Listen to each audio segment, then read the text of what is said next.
Hello, everyone. I'm Jim Garrison.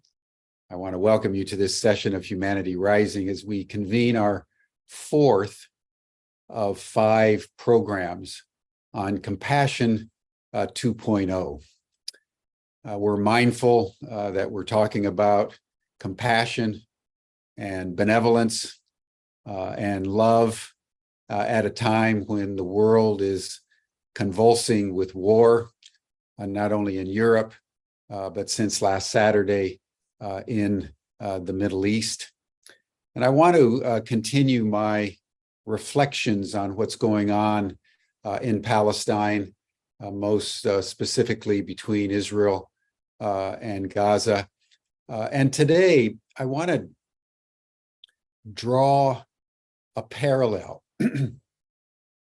between what we're being told about the Middle East right now and the situation in Ukraine between the Western Alliance and Russia in that area of the world, because I think it's helpful to understand in the first instance that what we're being told by the Western media is very specific.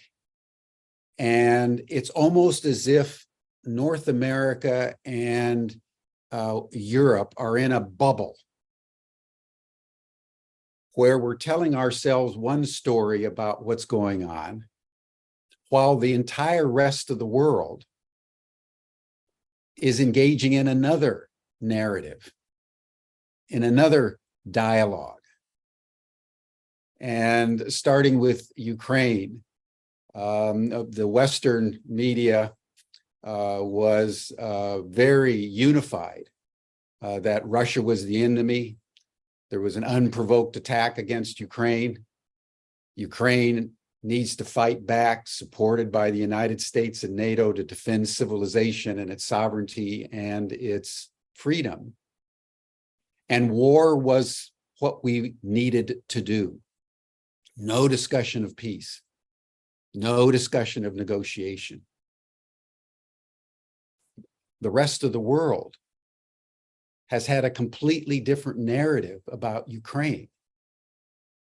Most of the rest of the world did not support the sanctions, did not take a position against Russia in the conflict, and in fact has been supporting the growing coalition between Russia and China, Iran, India, Saudi Arabia, the Emirates, South Africa, much of Africa, Brazil, much of Latin America, in a growing coalition that is beginning to become self-identified and to coalesce around opposition to the United States and NATO.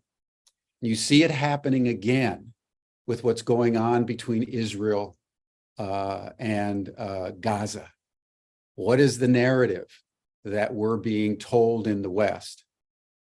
Hamas, a terrorist organization, attacked Israel in an unprovoked way, and now we're being called upon to support Israel as it now wages war against the Palestinians in Gaza. There's no discussion of a possible solution. There's very little discussion of anything other than we stand by Israel.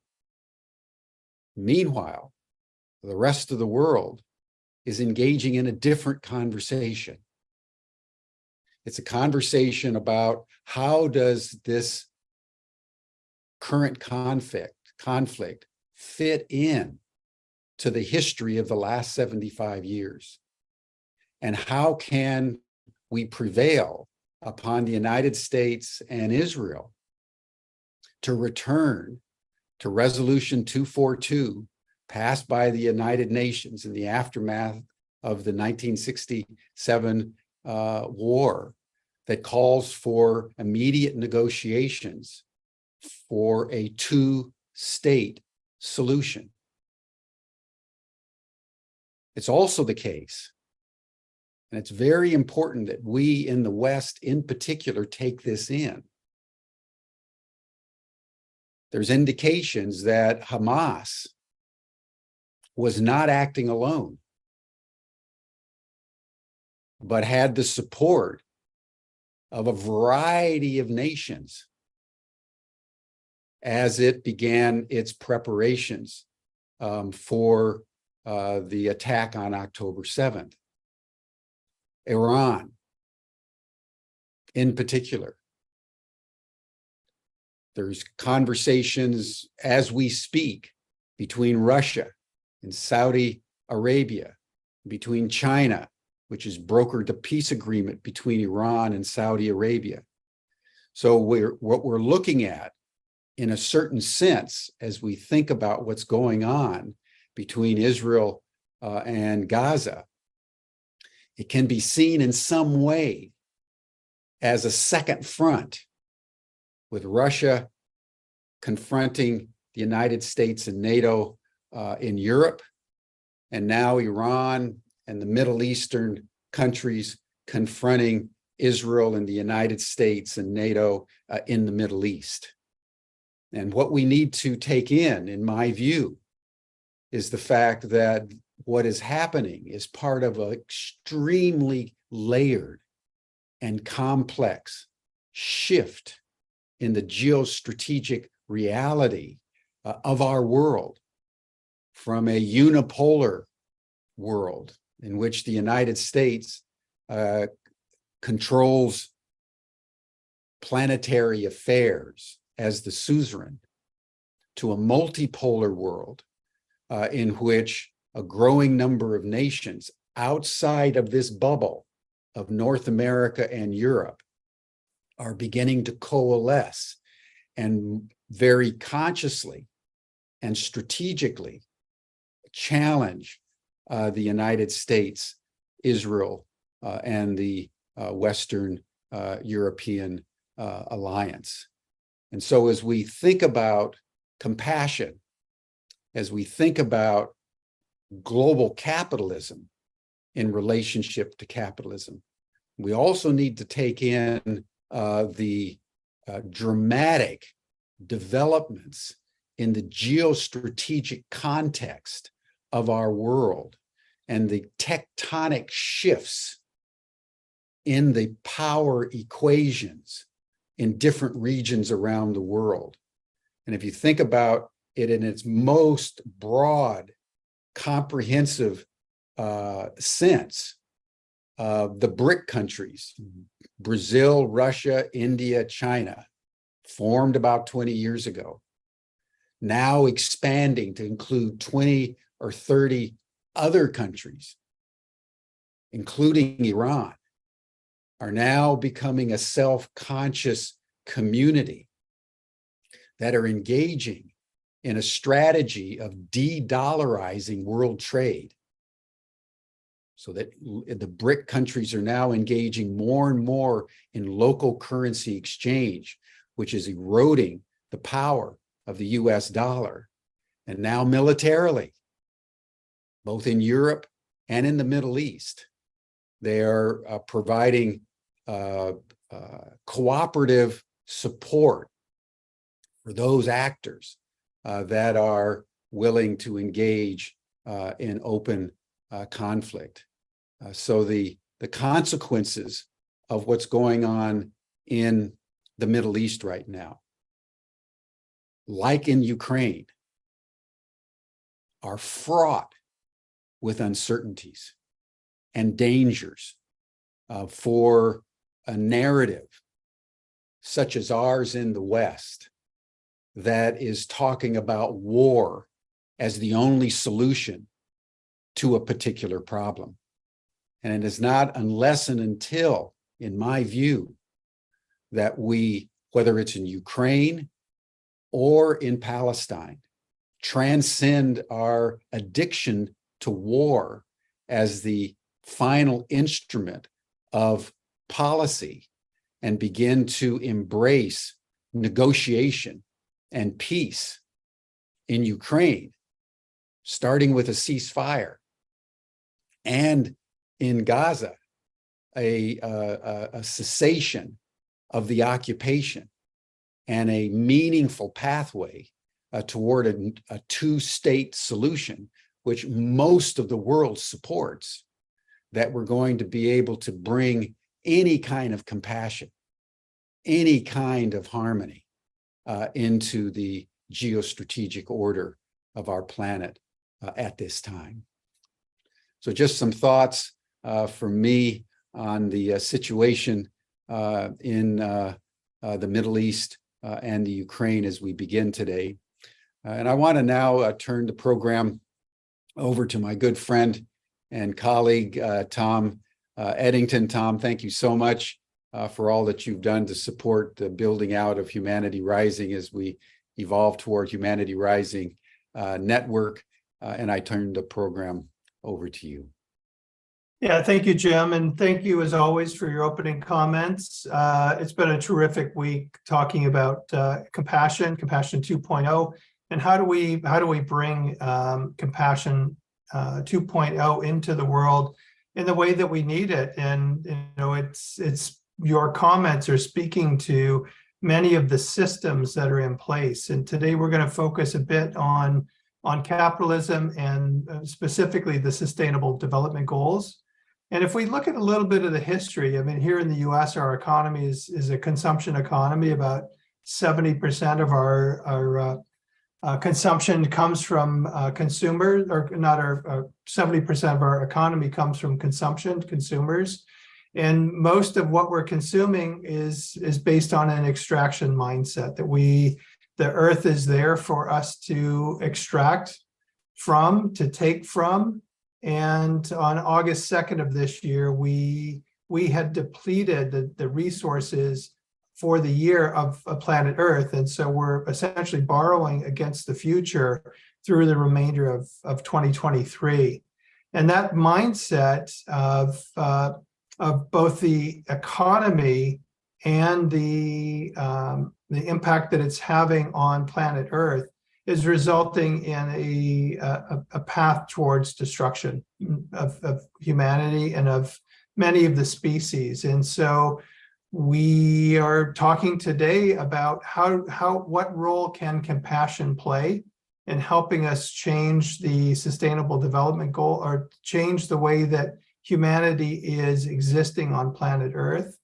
And so I invite Carson Kelly, my colleague who's helped put this program together this week. And we've got a little bit of a overabundance of wealth of content for today. So we weren't able to have all of the panelists with us to speak to the capitalism piece. So we're going to focus in this broadcast, at least the live portion of the broadcast, on more of the Sustainable Development Goals. And then we'll have a sequel that will be pre-recorded and available for conversations on the capitalism piece. So welcome, Carson. Great to have you back today. And let's get into today's program. Great. Just quick test. I had a power failure while you were speaking. Am I online and can you hear me? And You're online and we can hear you, and we're good. So okay. Welcome. Thank you. So let's bring David and Lily into our conversation to talk about compassion and the work they're doing. Great. Thank you both for being with us today. And Lily, let's start with you and the work that you've been doing and the Sustainable Development Goals. And what I love about the Sustainable Development Goals, or at least the history as I understand it, is that the humanity, the United Nations, created the Millennium Development Goals back for 2000. They were exceeded, and there was a recognition we hadn't done enough. So the Sustainable Development Goals were created around 2015 for hitting targets in 17 areas by 2030. And then a small group of people recognized that the Sustainable Development Goals weren't going to be achieved without inner development goals, that each of us needed to do our own work. That's my understanding. So I'll turn it over to you and David and share just a little bit about the work you're doing. and certainly correct any of my inaccuracies and my understanding of the history. Yeah, thanks so much, Tom and Carson. It's great to be here. Thank you for inviting me to join this conversation. I think what you said, Tom, is exactly spot on. The work that I've been doing for the past 5 or so years is largely been centered on a project called the Adaptive Mind that is very much aligned with the inner development goals and this idea that really to do this work, to do the work that these times require, which is so urgent, it starts with each person. And so I think when I think about compassion, it is really just at the root of all of this work.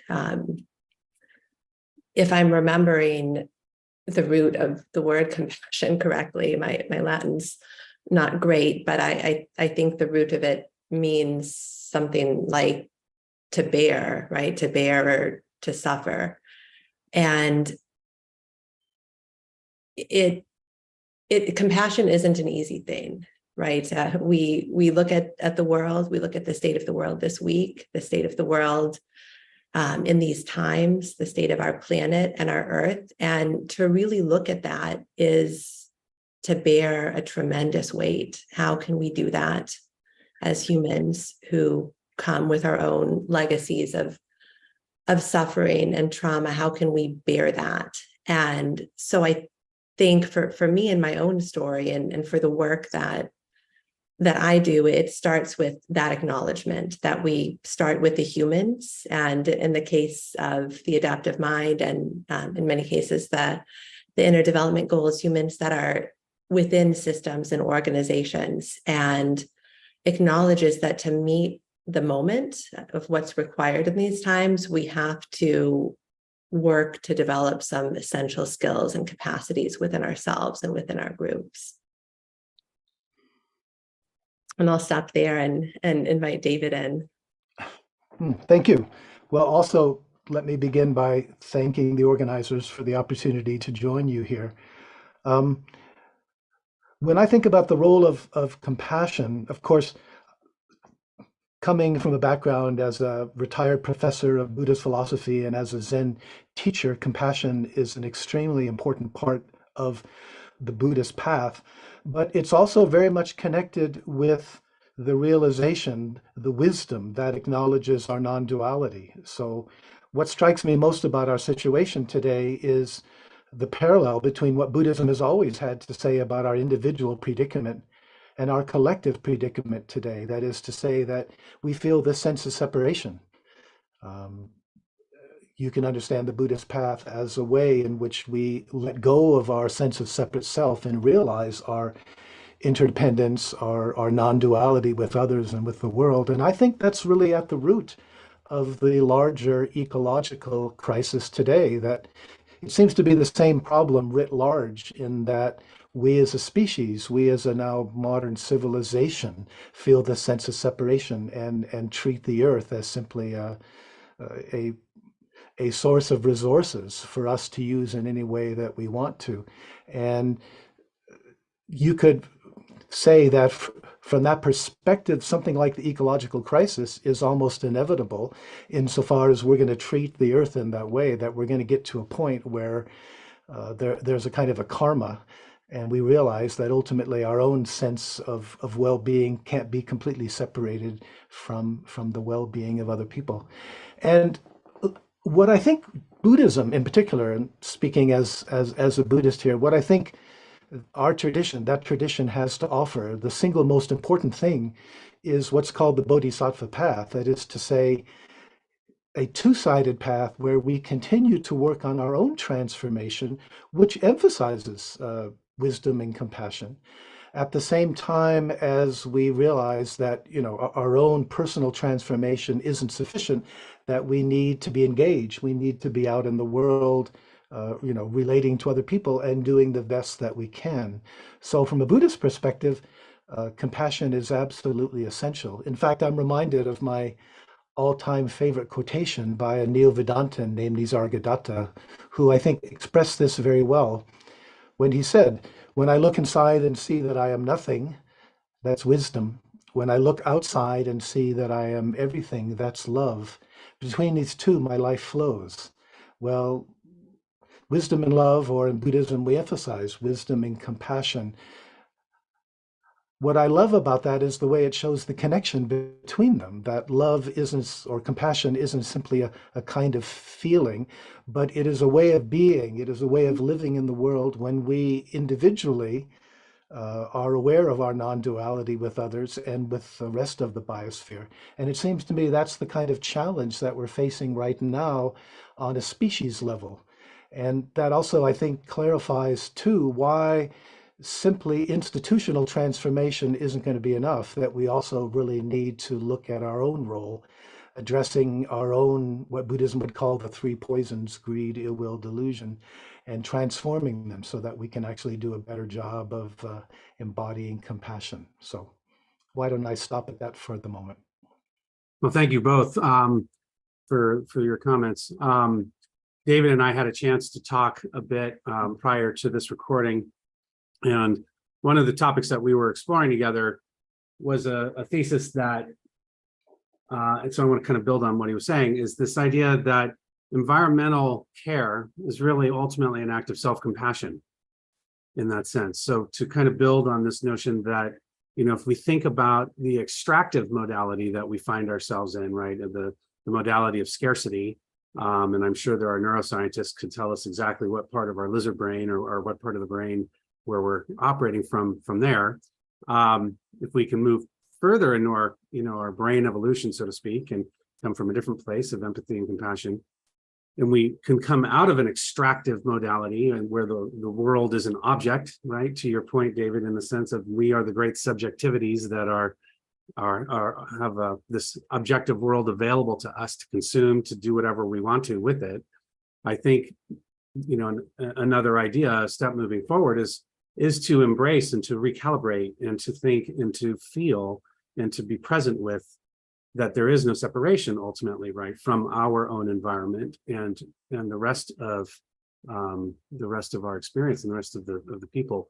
Just as one side, it's interesting, we were talking about this yesterday. We're preparing for this conference coming up in San Francisco at the end of October, and we're talking about how do you architect compassionate human experience explicitly, and how do you do that as it relates to, say, organizational culture? How do you do that related to a product?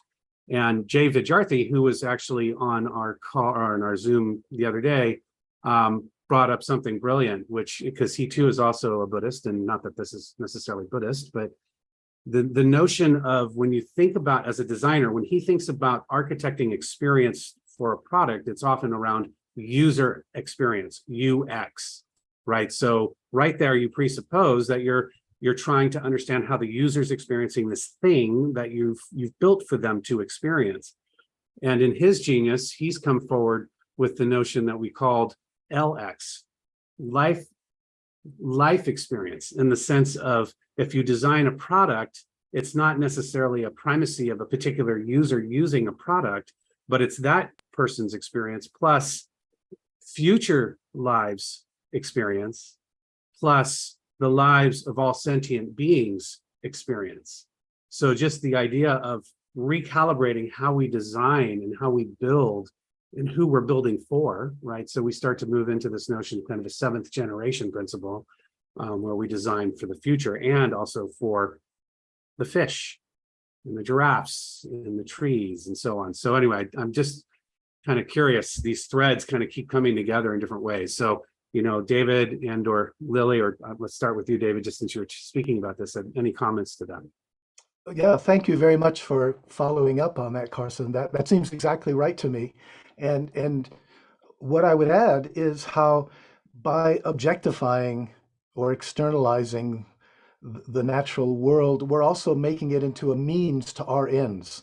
I think that really needs to be emphasized. And this actually points to where I think, you know, our religions have sometimes become stuck, because they've encouraged us to think upon this world as a place where if we behave ourselves and do what we're told, we'll qualify for a better reality after we die. And so I think that is one of the ways in which the ecological crisis and the changes that are necessary, I think, are also a real challenge to the way that our religious traditions have been understanding, because to a large extent they've sort of been rationalizing that. So I guess that's what I would emphasize. But for the moment, I'm happy to turn it over to Lily if she wants to follow up. Do you have any thoughts on that? Yeah, thank you both.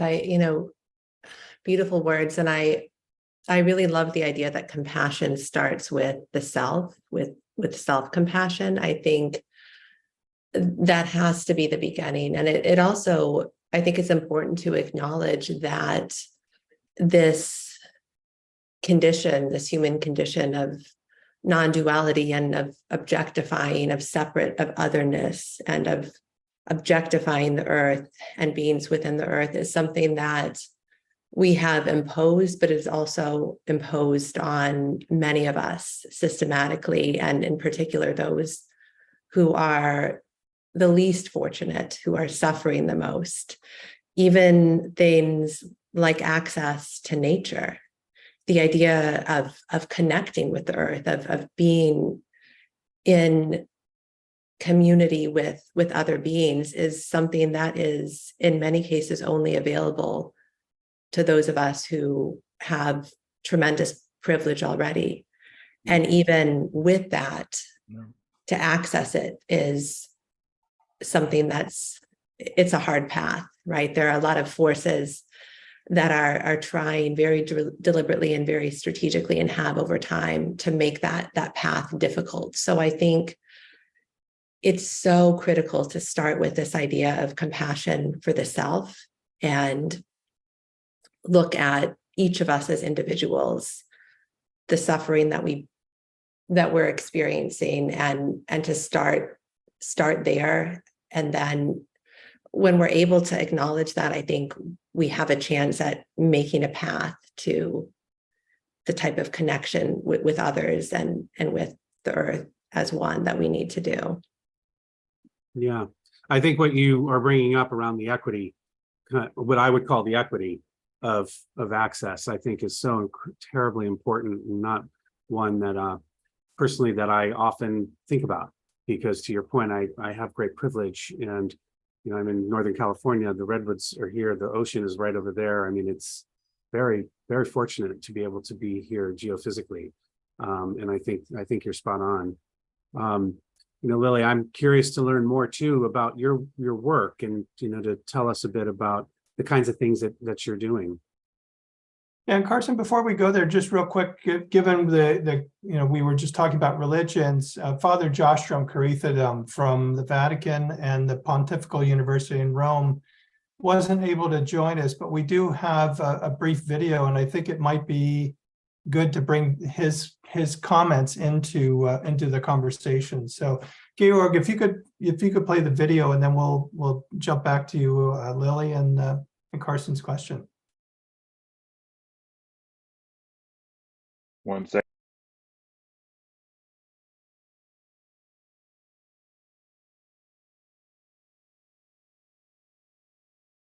No.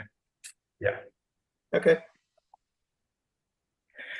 Hello, best wishes and greetings from Rome, from the Salesian Pontifical University and the Vatican Dicastery for Promoting Integral Human Development. I'm Father Josh. So happy to join the Summit on Humanity Rising and to reflect, to meditate on compassion.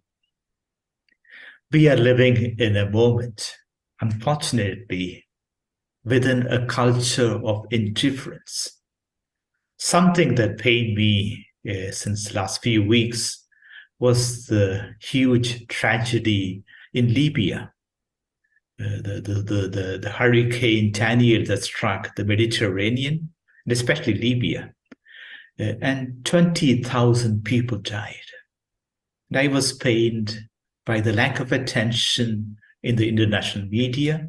It was hardly spoken anywhere. And I also remembered a few months ago, we had, those 5 people, millionaires, who had gone to see the remnants of the Titanic in the Atlantic. And to rescue them. So many millions were spent, and for days and days, media was just highlighting the news.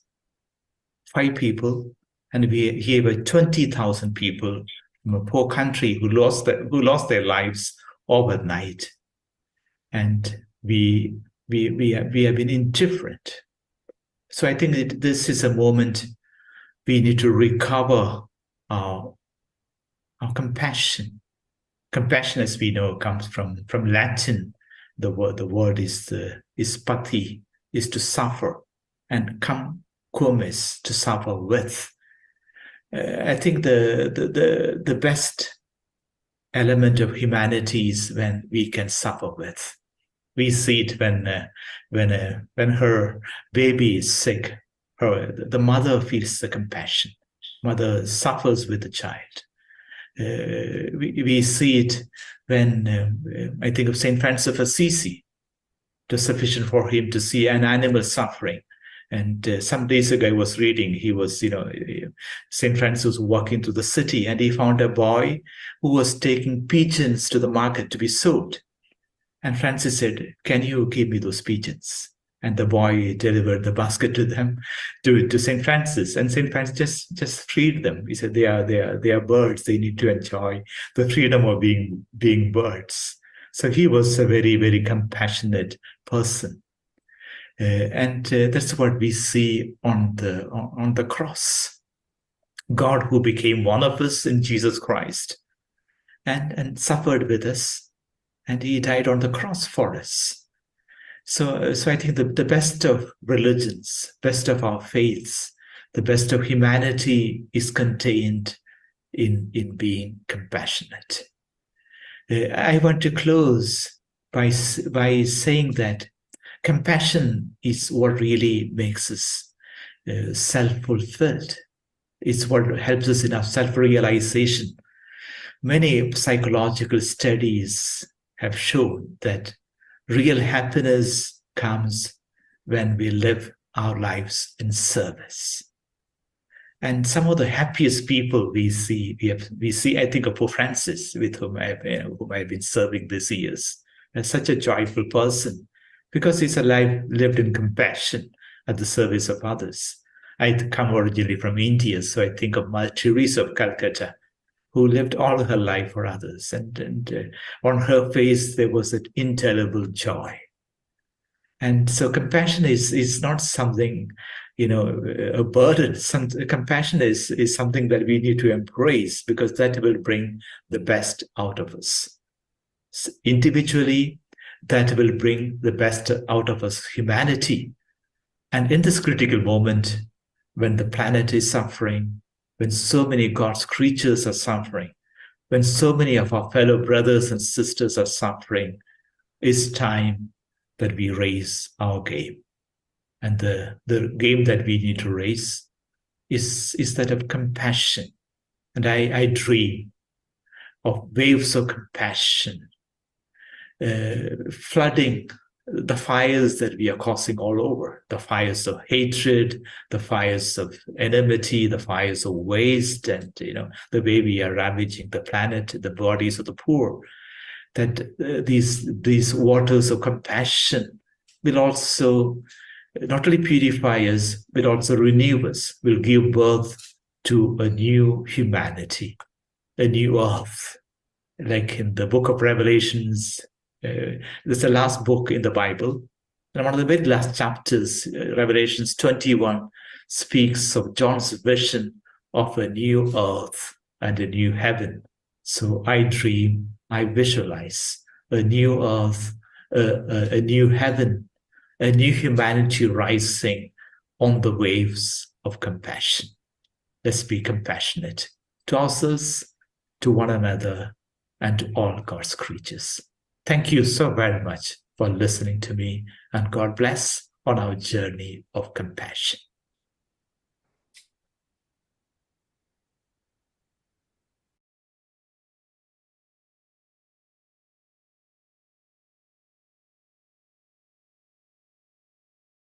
Thank you, Georg, for playing the video.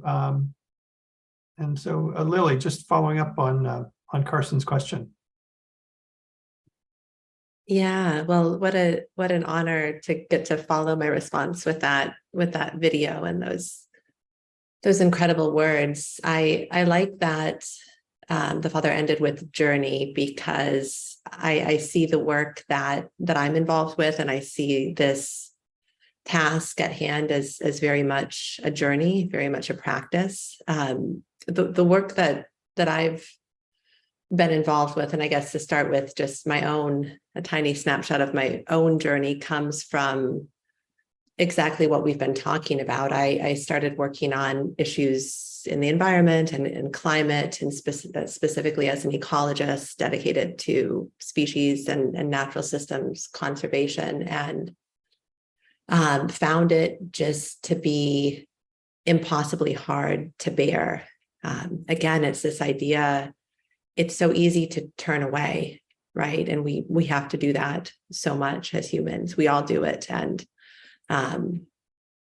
but I just found that the level to which I had to turn away was too great, that I started to realize that we need something else. We meaning me, but also others. I saw in my colleagues and others doing ecological and related work. We need to work on ourselves. We need some skills and capacities and practices, and we need to walk a journey in community with each other to address these times, to find the right words, to find the right actions. So all of that led me to get involved with the project that I work on, the Adaptive Mind Project, which is really intended for people working on climate and related systemic issues, which is more and more becoming everybody, right? It started as something that was intended for climate professionals, but now we have worked, for example, with groups of spiritual leaders, community first responders, and the list, I think, of who is kind of a frontline worker working on the systemic challenges of these times continues to expand. And the idea behind the work is to help people. And again, it's a journey that probably will extend. It's not an easy fix, but it's to help people and their communities, their systems, their organizations navigate and cope with the daily onslaught of constant change that we are beginning to see and continue to see. And then finally to, stop perpetuating trauma, and then to be better equipped to deal with the traumatic change that we're seeing increasingly.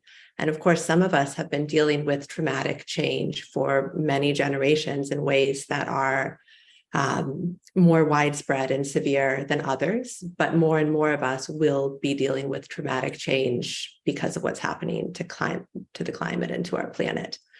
And then finally, in doing that work, to spark individuals and their systems and their communities to become the agents of transformation that we need in time.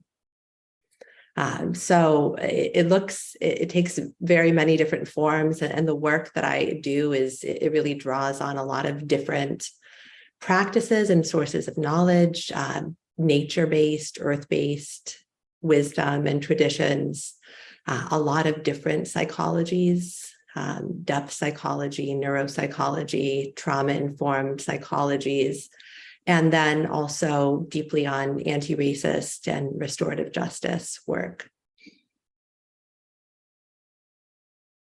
Amazing. Watching the video makes me think too, Tom, about some of the work that you were telling me about that you were doing with Father Joshtrom when I first met you. So I'm curious if that's something you'd like to speak to as a panelist. Yeah, I'm happy to share a bit. I mean, I in no way can take any acknowledgement or credit. I mean, it really speaks to Pope Francis and writing of the encyclical Laudato Si back in 2015 when it was published. For the first time, we had somebody certainly in a leadership role like his that tied together social justice and climate change, and indisputably linked them in the way that they needed to be linked. And it was, it's only maybe a 75-page document, but it's something every human being should read. It's extraordinary thinking and writing that went into it, and Father Joshtrom was part of that process.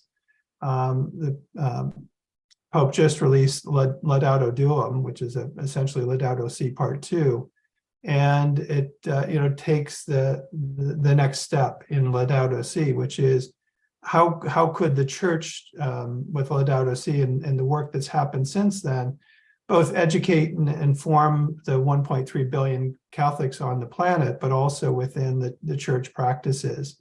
What could the church be doing to get to a carbon neutral position for its in many cases centuries old structures, Vatican City, and what role could the church play in helping Catholics around the world get to carbon neutrality and live the link between climate change and social justice.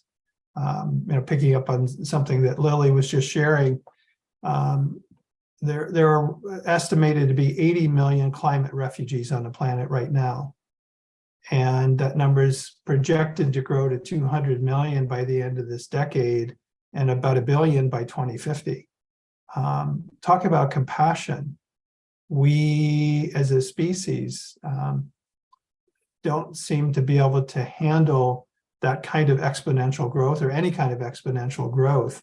But to try and get your head around 80 million people who have been forced to leave where they have, in many cases, lived for many generations because of the effects of climate change. And so the church has, taken on the role that it can play in not just within Catholicism, but within all people on the planet to look for ways to bring compassion for those who are suffering, but also to help remediate and deal with the effects of human existence on the planet.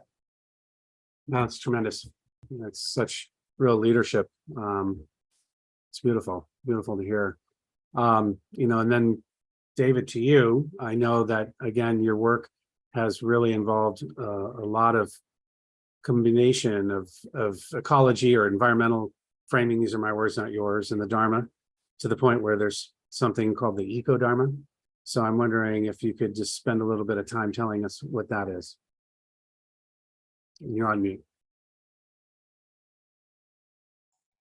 Sure. But if I can just start and relate what's just been said by Tom and Lily to this issue of self-compassion, I realize I probably wasn't clear enough that ultimately taking care of the earth is self-compassion because we're not separate from the earth, right? That there's that Buddhist teaching of non-self, that there is no separate self. And so ultimately that's what we need to do. What I think is really striking about this new development in Buddhism, and it is pretty new, this idea of the eco-dharma or the eco-sattva path, is the way that it brings together these two kinds of processes. It's like there are two kinds of practices or transformations that I think depend on each other if either is going to be as successful as we need them to be. If you look, for example, at activists and who are literally out there on the front lines, and how difficult a path that usually is, and how hard it is to avoid becoming burnt out, exhausted, sometimes despairing, and I think what spiritual traditions can offer, one of the really important things is the emphasis on a kind of a practice, some kind of contemplative mindfulness practice that can help ground us and stabilize us, so that when those frustrations occur, then one has the inner resources, the self-compassion in the smaller sense, that we're able to act out of that. On the other side, what you find, certainly in Buddhism, but I think not only in Buddhism, is how traditional emphasis on one's own practice, one's own serenity, enlightenment, however you want to say it, how ultimately that can become self-defeating, because there's an irony here. If the ultimate goal of the practice is to realize non-self, our non-duality, our non-separation from others, and indeed the earth itself, then insofar as we remain preoccupied with our own state of mind, we find that we're ultimately reinforcing the fundamental problem. So I suppose all of this is a way of emphasizing how ultimately engagement with this incredible ecological crisis is really the best way, the ultimate way to ultimately take care of ourselves. One of the things we've done, I'm one of the founders of the Rocky Mountain Eco-Dharma Retreat Center, and it's a non-sectarian center that isn't just for Buddhists, but one of the important kind of practices we do is that weather permitting, we're sort of outside as much as we possibly can be, meditating, practicing out in the natural world, under the trees, next to the little river, by the flowers and so forth. And how important that is for most people, because, in our usual urban environments, and where, by the way, we tend to be treating everything as a means to some end, we're always going somewhere, how important it is to kind of go out in the natural world and slow down and just be, and how wonderful we find that when people do that, then we're able to come together and share our grief, share our feelings about what's actually happening. And what we do find is that there is an incredible kind of liberation by acknowledging our suffering, our grief together. And when we do that, we also find that it also empowers us. I think so often we feel closed down because we don't know what we can do, and we're afraid of our grief because sometimes we're afraid it's going to overwhelm us. But by actually coming together in community and doing these kinds of practices, it can be very transformative, both personally, but also in the sense of motivating us to really go out and become engaged in the best ways we can. It's tremendous. It's really amazing.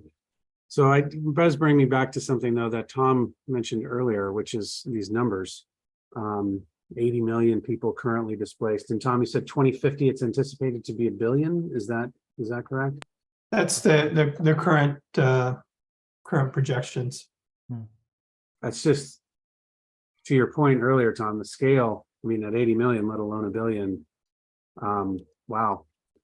What are the kinds of things, open-ended question, Lily and or David, as we were to think to be with that number and to be with that reality, not just in terms of what's happening today, but as an anticipatory thing. And to Lily's kind of implied point too earlier around kind of equity, the equity element into this, how is it that we approach this? How do we respond? How do we, prepare and also orient ourselves in a manner to bring benefit to those beings that will suffer?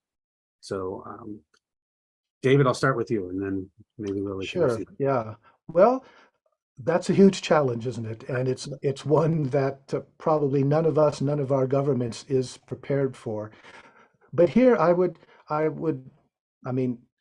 one thing is to repeat what I said, the emphasis on individual transformation in order to help us deal with that. But on the systemic level, I also think this really raises questions about consumerism, insofar as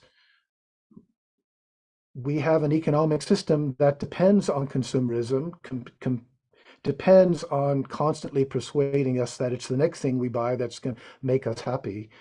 I think that approach is really ultimately incompatible with the kind of civilization we're going to need to cope with those refugees and to cope with the larger ecological crisis.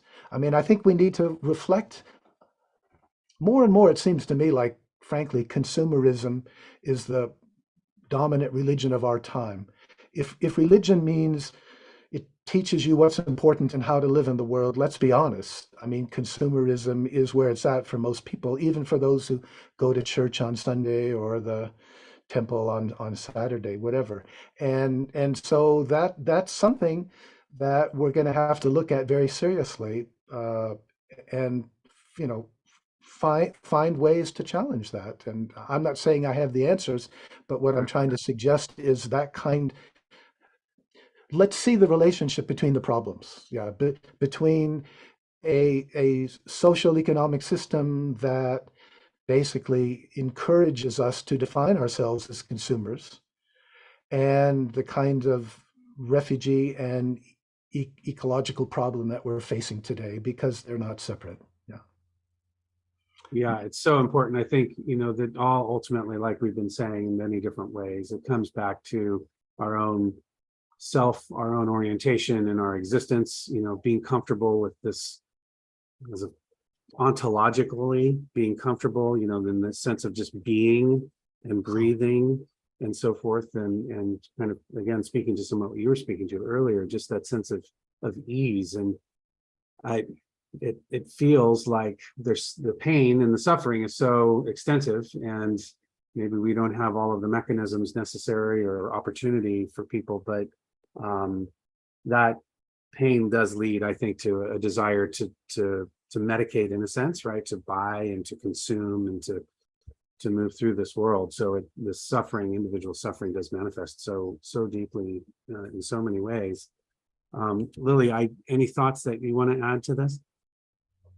Yeah, thank you, Carson. And I 100% agree with and would second everything David shared. I think that consumption is certainly at the root. I think, one thing I would add, and in all of this, I want to be careful not to shame individuals for the systems that we're born into. But I think I want to bring in kind of fear to the conversation. And I talked about avoidance earlier, but I think the path to compassion is not an easy one, right? Actually, living with compassion and being willing to confront problems like the staggering number you've mentioned requires getting messy.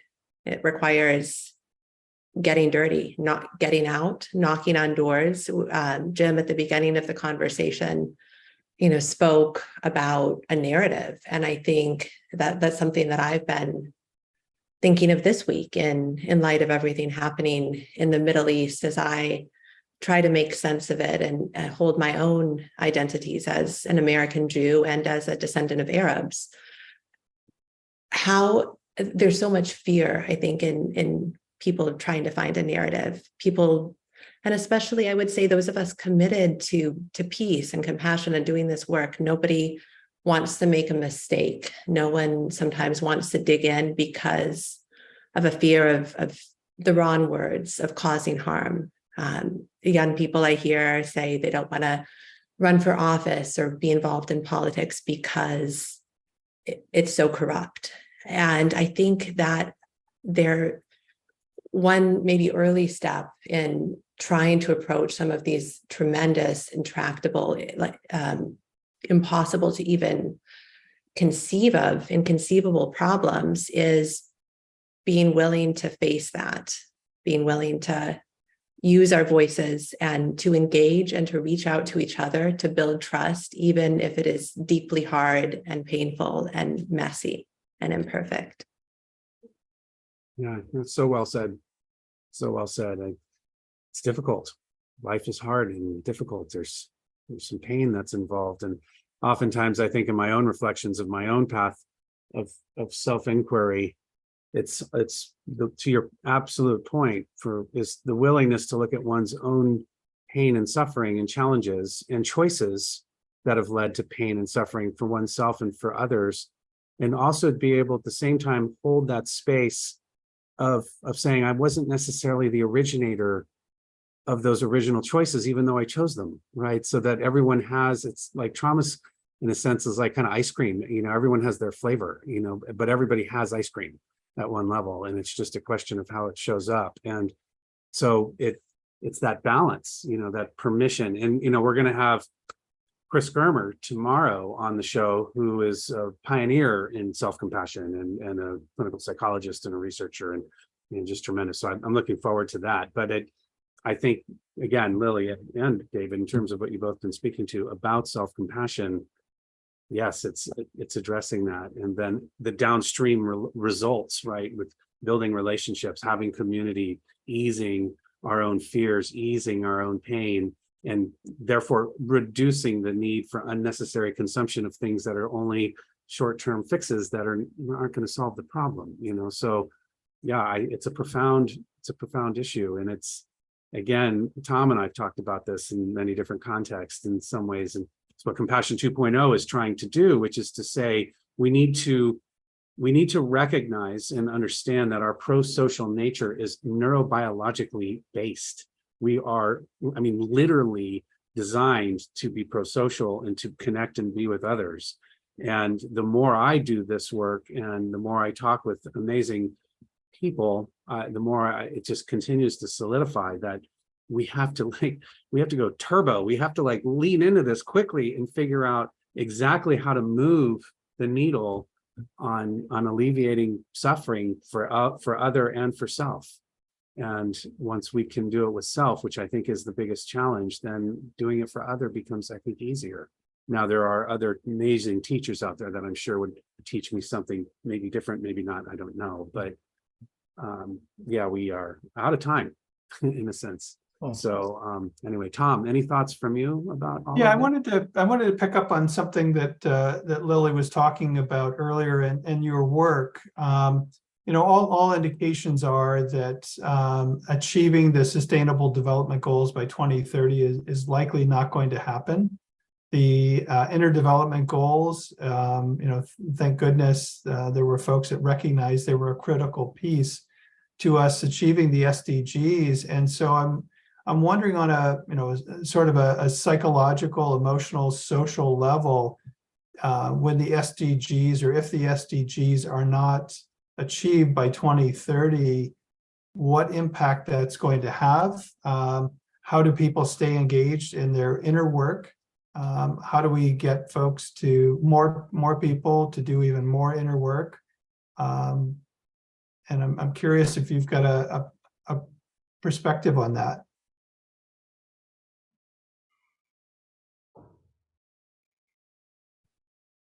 Well, I would just say that is the nature of what we face, right? It's doing this work in light of continued constant failure, disaster, suffering, bad news. And that's why it's all the more reason why I think it's so critical what we're talking about today, and the role of the IDGs and, continuing. I see it very much as a process, and I can't speak to what everybody should do or solutions, but in the way that I view it myself, I don't attach to individual outcomes or goals at certain timestamps, because I think even if the result is disaster, we only have one choice, and that is to keep going forward. And I think that has to be the mindset in order to keep going. Agreed. I would also like to just build on what Lily was saying. For those that aren't familiar, the IDGs stand for the Inner Development Goals, has been discussed, and it's a basis. It's essentially a framing of being with ourselves. These aren't the right words, but it's essentially about being with ourselves, being with others, being able to be compassionate in many ways, to kind of have clarity of thinking, and a bunch of other practices that according to the brilliant founders of that framework is necessary. I mean, it's everything we're speaking to. It's just a formalized frame that is the basis then to be able to do the Sustainable Development Goal work, which is to change the world at scale, but the recognition that we can't do so unless we change ourselves. So anyway, I just wanted to clarify. And as a matter of fact, today is the second day of the World Summit of the Inner Development Goals. I think it's either the first or second gathering, but it's happening right now. So for those on the call, if you're interested, check out the Inner Development Goals. Yeah, David, maybe circling back to you and your Buddhist practices and teachings. Part of the teachings in Buddhism are about not clinging. So how do we ensure that we're not clinging to the hitting of the SDGs by 2030? Okay, with whatever happens, while staying on the path of the inner work. Well, what I'd like to say first is actually following up on this discussion on consumerism very, very briefly, because I think there's something important to say here about the origins of consumerism, the fear that Lily was talking about. And it's very much connected with this delusion of separation, this delusion of a separate self. In modern language, you could say the sense of separation is a psychological social construct. But because it's a construct, it doesn't have any sort of reality or being of its own.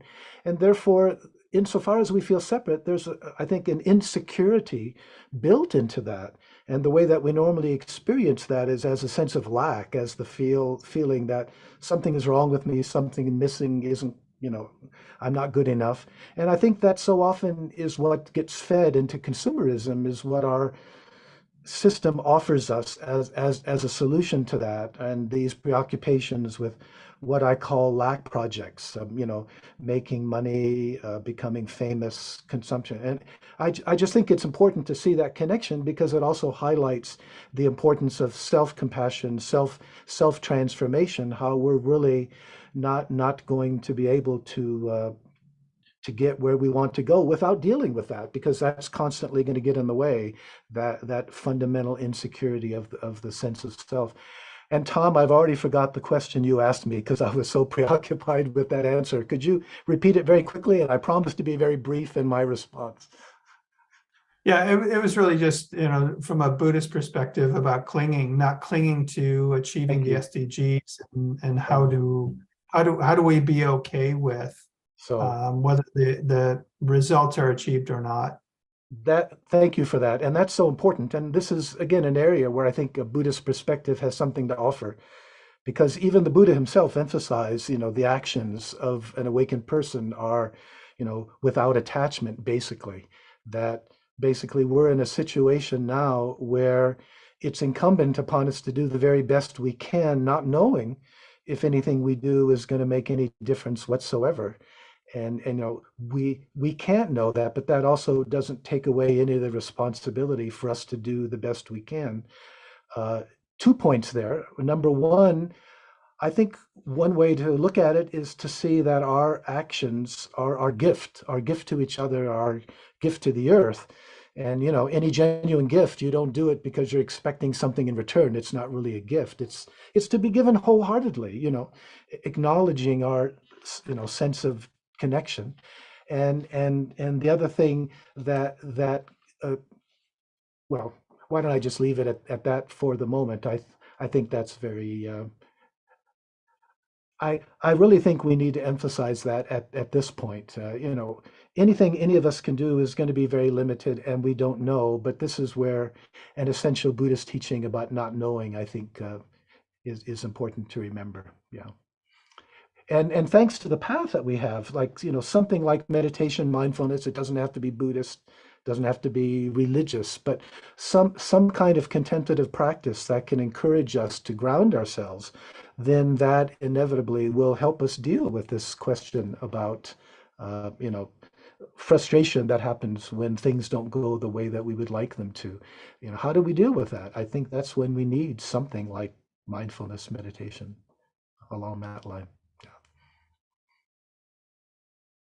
Yeah, thank you for that. And the reality is our economy is based on growth. There's an assumption implicit in the economy. There's an assumption implicit in business that the only metric that matters is growth. And the reality is it's not possible. And it's not lost on me that in the world of psychology, It was only, in the last few decades that we've realized that, there's been lots of research on child development, but very little research on, except in the last couple of decades, on adult development, and recognizing the need for us to grow as individuals, and yet there's been a tremendous amount of time and research and money put into this never-ending growth in the economy, which has led to the consumption and the narrative that we're all living in, especially here in the West. What I love about what's been learned in the past couple decades is the realization that what really makes people happy, right? It's not how much money you have, it's not consumerism, it's really comes down to your relationships with other people. And of course, that's totally compatible, with Buddhism, but also I think with the way we need to move forward, to resolve things like consumerism and over extraction. If we could just, why can't we just embed that into every school? Why aren't people taught that? I guess maybe it's not profitable enough. I don't know, but it seems to me that that's a really, really important realization. And sorry if I'm talking too much, but Great to have you and Lily here with us today in this conversation. It's an important part of the narrative and the conversation we wanted to have this week of 2.0, and why compassion is one of the most likely ways that we can get through the situation that we're in as a species. So Lily, just bringing you back into the conversation, what else is alive for you in this moment? Well, I think what I'm thinking about, just hearing, what was just shared, is and your last question too, Tom, on kind of facing the reality that we may not meet the Sustainable Development Goals, that we will have many failures ahead. And I think it's this tension and this irony that I find in this work between the urgency and what the process actually requires, which is very slow. Bayo Akamalafe, one of my favorite visionaries, has a quote that I hope I don't misquote him, but something along the lines of, "The times are urgent, we must slow down." And I think that perspective is so critical. Doing this type of inner work, building connection, building relationships, building trust, those are all the first steps in some of the inner development goal work and in the work that I do with the adaptive mind. And those processes take time. It's not action-based. It's stopping and listening and being with and being quiet. It's aligned with some of the themes that David has shared about just not having an agenda, going out somewhere and just being. And I think that it can be really hard to hold that along with the urgency and the desperate need for action that we're facing. But it's just something that I want to offer as another point of tension that I think we're really called to consider. Yeah, I've got a colleague who phrases it slightly differently. He'll encourage people by saying, "Don't just do something, sit there." And there's a tremendous amount of tension, to your point, Lily, a tremendous amount of tension in that willingness to just sit for as long as is required to be really clear about what actions should be taken. Well, Carson, before we bring Jim back into the conversation, is there anything else you want to bring into our discussion today? Well, just gratitude for both David and Lily in terms of their work and having this conversation with the two of you. It's just been tremendous. Yeah, and I think just for what closing remark for me is just, again, everything we've spoken to, just this through line of just the human condition and the suffering and the pain that we experience and how that manifests in a manner of at scale. And the challenge ultimately is all of us to be compassionate towards others and towards self, and to work hard and to to raise our humanity, so to speak. So with that, I'm done. I'll pass it to you, Tom and or Jim. Welcome back, Jim. Thank you, Tom. Thank you, Carson, David, Lily. Splendid conversation, very dimensionalized and insightful. I'd like to bring in a new domain and get your comments. And one observation I would make in framing it is that I think it's clear to all of us that we are no longer in ordinary times, that we're in a time of volatility, uncertainty, complexity, and ambiguity. We're at a time when all over the world, stress levels in every country that's been studied are going up dramatically, both among the young and among the old, among the rich and among the poor. Anxieties, depressions, drug abuse, domestic violence, suicide, alcoholism, crimes against the heart and crimes against the body are escalating.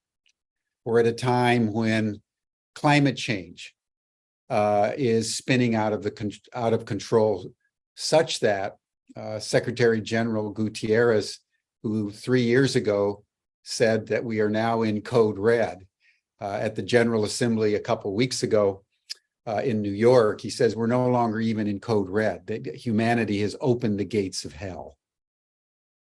And so when we talk about compassion, when we talk about, just don't do something, sit there, I feel a little disquiet about that, because it feels to me to be inadequate to the time in which we find ourselves, while totally appreciating the sentiment. And it's within this context that I want to bring in the utility of psychedelics, because psychedelics have that capacity to enable one to speed up one's, let's call it psycho-emotional, spiritual illumination by opening the doors of perception. And then once those doors are open, one can then sit there and absorb the illumination that the plant medicines have provided.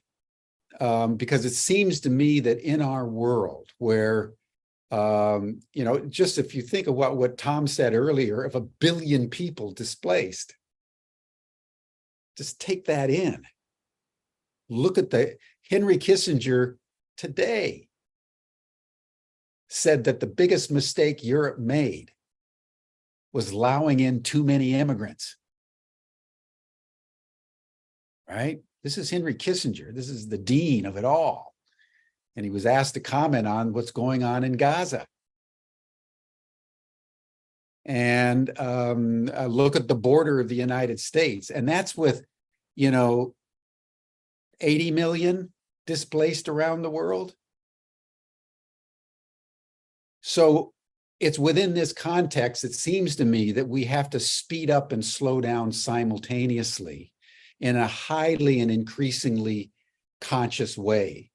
And I would note that plant medicines are now being used all over the world by an increasing number of people, because I think there's a sense that it is no longer enough to just sit there, because you can meditate for 40 years and still not get there, and we don't have 40 years.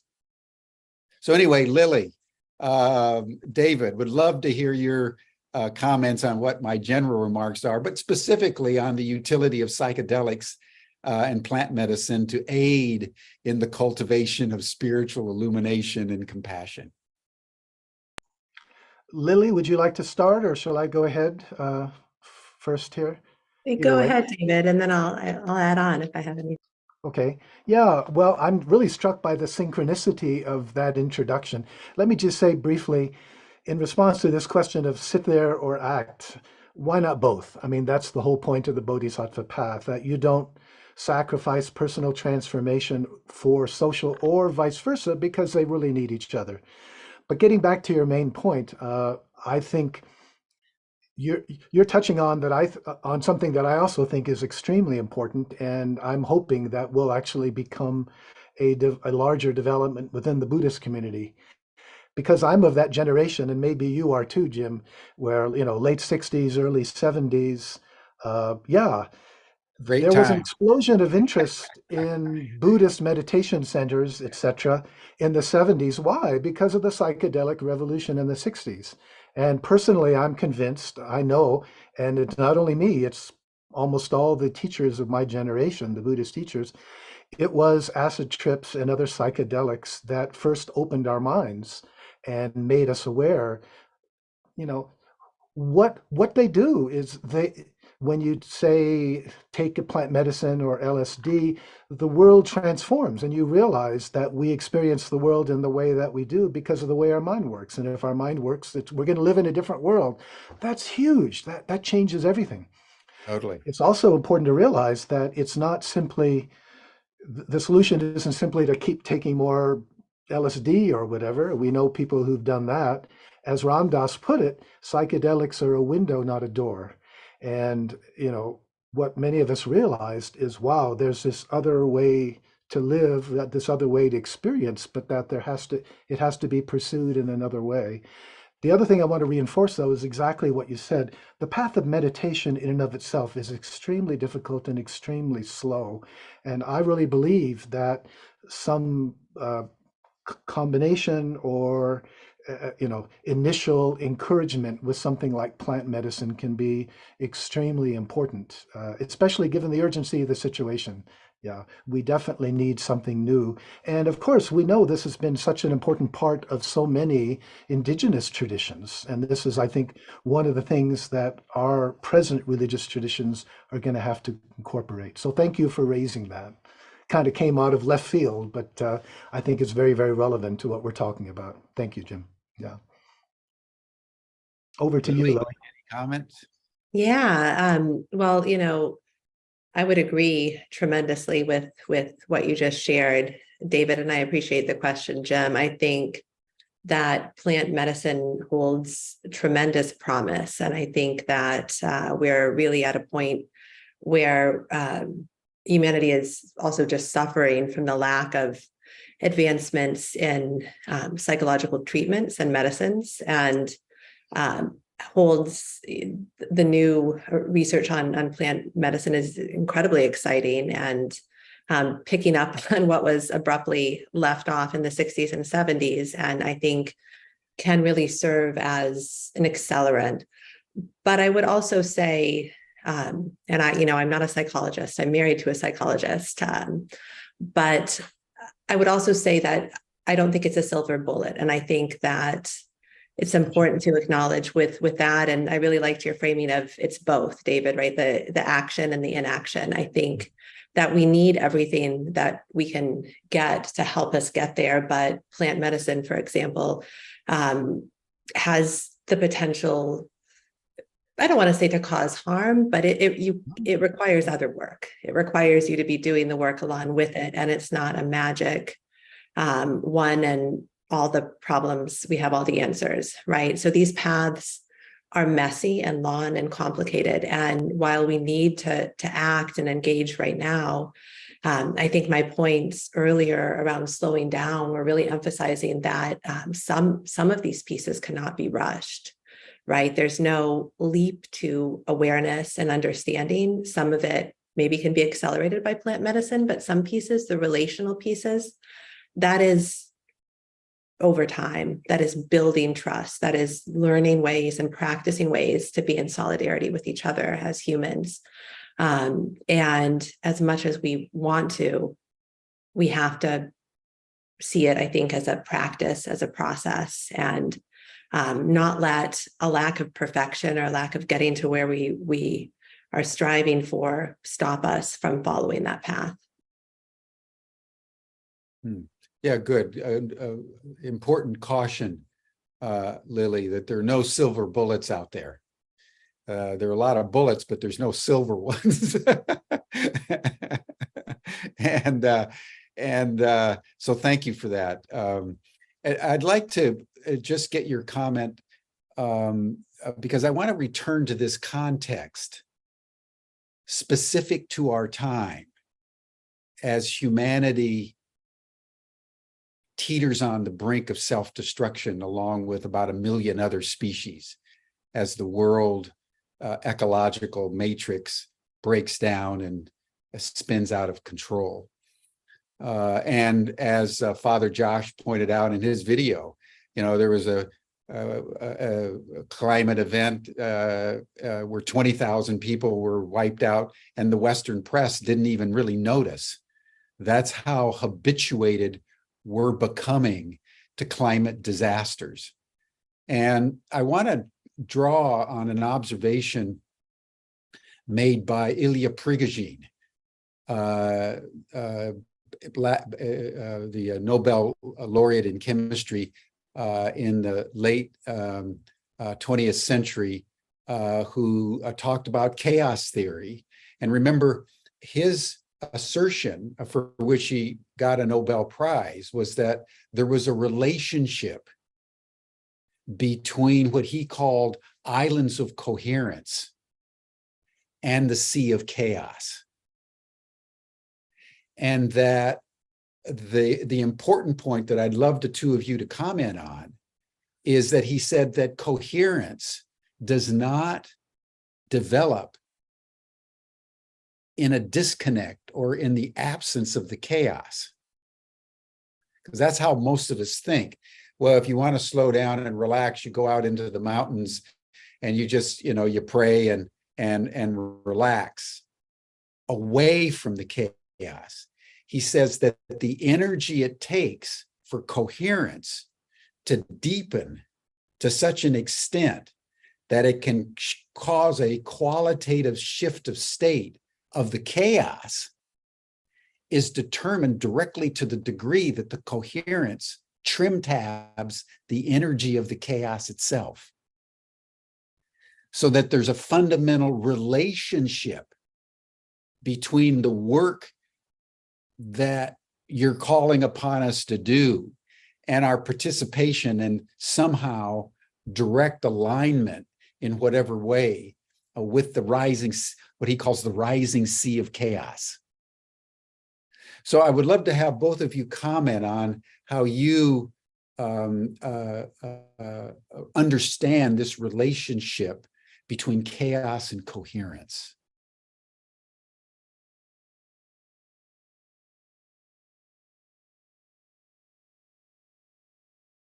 Well, I will start. I don't know that I have a great answer for this, but I simply say that I completely agree. I think they're imbalanced, and I think there's no way to avoid the chaos. And that's kind of one of the first underpinnings in the work that we're doing in the adaptive mind, is developing capacities to hold that, to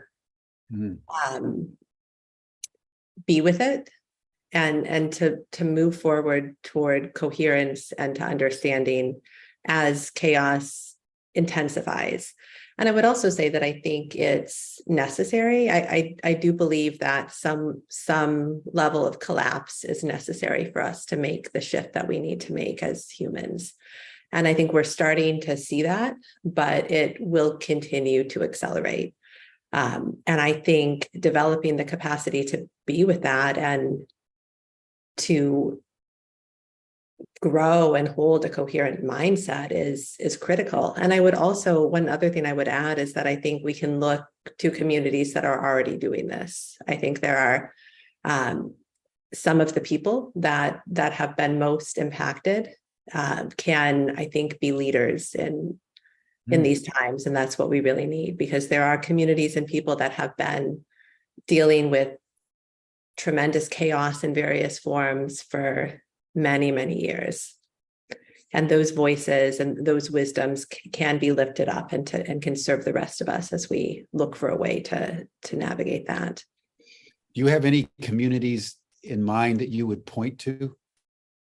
Well, I would say communities that have already been impacted by climate disaster, for which we haven't recovered. I would say some of the refugees that we've been talking about already, communities that have been oppressed and have been enduring suffering and constant chaotic change may have insight into this that we can lean on and draw from. Gotcha. Thank you. Thank you very much. David. Yeah, I think chaos often gets a bad press. When we go back to the original meaning, right, it means formlessness or form, and what I'm struck by is how it's self-organization, how the chaos, in other words, we tend to think in a dualistic term. You've got chaos and then you've got some kind of order that's imposed upon it. And I think there's all kinds of metaphysical ways in the West of, God or whatever sort of externally transforming. And I think what we need to be more sensitive to, and in a way, I think Prigogine was pointing at this, was the idea that somehow out of the formlessness, the formlessness isn't a fixed state, but it's a transformative process. And out of that process, then, the structures, the forms can emerge. I'm also struck by the similarity with our last topic, plant medicines, because when you take mushrooms or LSD, there's a sense in which you open up, you let go, your sense of self dissolves, and there is this kind of formlessness. But in the process, there's a kind of opening to something more than we're usually aware of. And then the trust that out of this formlessness, something we will reform. So, yeah, what am I saying? Well, I think we need to have some trust in the process of chaos and see how the kinds of forms that we need can originate, self-organize naturally out of it. Or as I like to say to my students, trust the process. Well, and as you're indicating, I mean, that was one of the insights of Prigogine and the other initial explorers of chaos theory, that underneath the chaos was an underlying order. And that was the extraordinary paradox and contradiction, because up to that time, they thought chaos was just chaos. And when they began to realize that there was an underlying order beneath the chaos, they began to realize that there was actually a relationship between coherence and chaos. So, I mean, I think you're both of you are making very, very important points. So thank you for that. Carson, what would you say on these matters? What does Compassion 2.0 have to say about plant medicine and chaos and coherence? Sure. I would say, getting back to the notion of a turbo, being able to lean in. I think that from my own experience, I've had a variety of different experiences, some of which have involved the use of various hallucinogens, and they've been very helpful. They've allowed me to see into myself in ways that I couldn't before. Many of the ways that people have talked about it traditionally, I've experienced something similar. I also would agree very much with what Lily said, and also, the statement by Ram Dass, that the real work is the work, and the work is in addressing pain.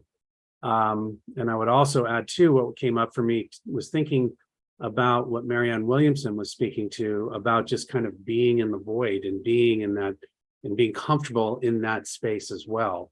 And the notion of kind of out of formlessness comes form, in a sense, and I think your point too, Jim, largely around, we don't have a lot of time, we gotta make stuff happen now.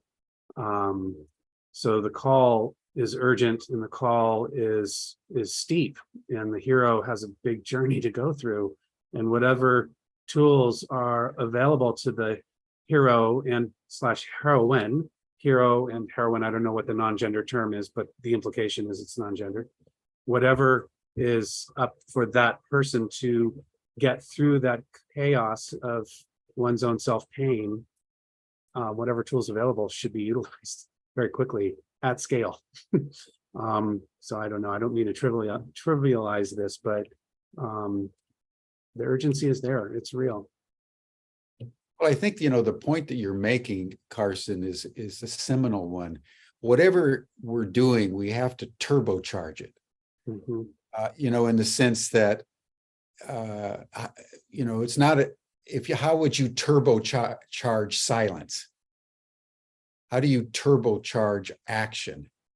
If we're in a world where things are getting worse and worse, better and better, faster and faster, we humans, in order to get out of our predicament, have to do something that we've never done before. Because, wasn't it Einstein that said that the definition of insanity is doing the same thing over and over and expecting a different outcome? Yeah. Right. So, and we know that the consciousness, as he pointed out, to produce the problem can't change the problem. Exactly. But I love this notion that you're bringing in of turbo compassion, turbo silence, turbo illumination, because I think if the chaos is escalating exponentially, so must our coherence in order to even just keep an equilibrium. Yes. And in fact, Prigogine says that an equilibrium isn't sufficient, that somehow the coherence has to be more intense because of the momentum of the energy that it's taken from the chaos, in order to rise sufficiently above the chaos, in order for the chaos to shift state to a higher order coherence. So we're in turbo times, folks. And I just want to bring out that term because I think it's worth considering. Yeah, I agree. And I would also like to add too, one of the things that's come up, and it's something that David spoke to as well. We are doing something called the United Nations Sustainable Goal Education Accelerator. And it's through a K-12 school located at Mount Madonna Center, Mount Madonna School. It's a yogic center. It's a K-12 secular school. They've done some great things with the environment, teaching kids action on how to implement change. And just kind of the bottom line is the 5th grade does an environmental project every year.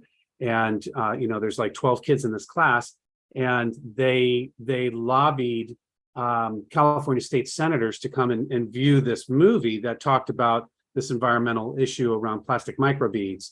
And as a result, the senators actually brought legislation to the floor, in part, I'm not going to say it's all about our 5th grade, to the floor of the California legislature, and they banned plastic microbeads as a result, in part, of these little 5th graders doing this thing. Then what happened is that the federal government took California's ban and replicated it as well, as I understand it. Not bad for a bunch of 10-year-olds or whatever it was, right, in terms of being involved in that. So we're trying to figure out how to scale that, right, and how to do that. So maybe at some point we'll do another series on Humanity Rising talking about that. But part of that is that one of the world's most renowned climate scientists is actually an alumni from the school. And there was some discussion about the gates of hell, like you were speaking to, Jim, and this notion that we are beyond the tipping point, that what we can't, there's nothing that we can do to solve. And so there was a discussion internally at one point about, well, do we, as part of the accelerator, do we include work around the SDGs and the environment or not? And it's like, of course we have to, because if the current consciousness says that we are beyond a tipping point, then I think we have to challenge ourselves in raising and rising as humans, as this expression within the universal explanation, for a lack of a better term, whatever it is, whatever we have the ability to do, how to get there, we have to modality shift instantly.